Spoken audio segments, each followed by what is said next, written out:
क्या आपने देश के प्रधानमंत्री नरेंद्र मोदी को नहीं देखा? कुछ भी कहिए साहब, आप मानो ना मानो, ये राजनीतिक विषय नहीं है, ये भाव का विषय है, ये भक्ति का विषय है, ये आस्था का विषय है, ये श्रद्धा का विषय है। एक देश का राजा अपने जन्मदिन पर जब माता से मिले तो माता के चरण स्पर्श करता है, आशीर्वाद लेता है। चादर और फादर का समय चला गया साहब, क्षमा करिएगा। और अपनी संस्कृति को यदि बचाना है तो चादर और फादर से बचकर के ही रहना होगा, तभी ये संस्कृति बच सकती है।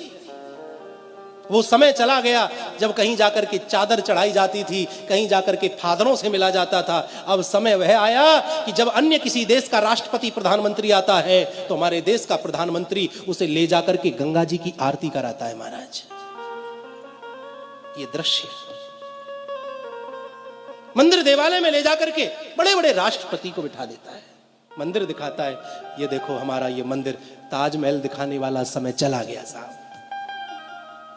इस देश की संस्कृति को मजबूत किया जा रहा है और फिर भी हिंदू ना समझे तो फिर समझ नहीं सकता। वो संवैधानिक दायरे में है, वह आपको स्पष्ट रूप से नहीं कह सकता, वह आपको झलकियां दिखाता है। जब वह पशुपतिनाथ में जाकर के 8-8, 10-10 घंटे बैठ करके ध्यान लगाए और जब बाहर निकले मस्तक पर त्रिपुंड हो, गले में रुद्राक्षों की माला पड़ी हो, तो वह संकेत देता है, देखो मैं राजा बन गया हूं लेकिन अपने सनातन धर्म को मैं भूला नहीं। जिस प्रकार मुझे प्रधानमंत्री होने के बावजूद भी हिंदू होने पर गर्व है, उसी प्रकार प्रत्येक हिंदू को अपने हिंदू होने पर गर्व करना चाहिए।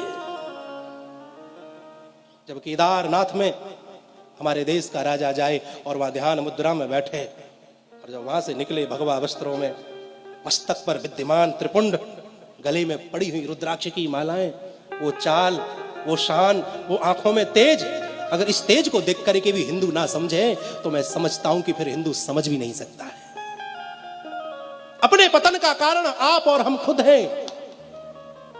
हमने मस्तक पर चंदन छोड़ दिया, हमने चोटी रखानी छोड़ दी, हमने गले कांधे पर जनेऊ धारण करना छोड़ दिया, जिह्वा से हमारे मंत्र गायब हो गए।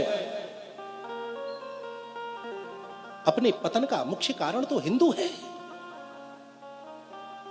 कितने आताताई हुए महाराज, बड़े बड़े राक्षस इस पृथ्वी पर जन्मे, वह सत्य सनातन धर्म को नष्ट नहीं कर सके। ये तो किस खेत की मूली है महाराज, मूली तो बहुत बड़ी होती है, ये तो हमारे लिए मामूली है। बशर्त यह है कि हिंदू को एक होना चाहिए, एक होना आना चाहिए। अच्छा लगता है।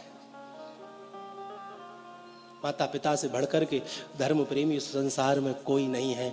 जो माता के चरणों में झुकना जानता है, सारा संसार फिर उसके चरणों में झुक जाता है। मातृ देवो भव, वेद की प्रथम सूक्ति है मातृ देवो भव। पितृ देवो भव, वेद की दूसरी सूक्ति है। मेरे भाई बहन, कितनी भी कावड़ ले आइए, कितने भी व्रत कर लीजिए, कितनी भी परिक्रमा कर लीजिए, लेकिन तुम्हारे घर में बैठे हुए तुम्हारे माता पिता, सास ससुर तुमसे प्रसन्न नहीं है, तुमसे खुश नहीं है, तो मंदिर में खड़ा हुआ जो मूर्ति है, जो एक पत्थर है, वो आपके लिए भगवान नहीं हो सकता। सिर्फ एक पत्थर से ज्यादा आपके लिए और कुछ हो नहीं सकता।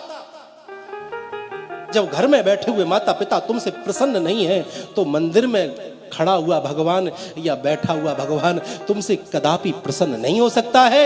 ये बात मैं आपको बड़ी जिम्मेदारी के साथ बोल रहा हूं।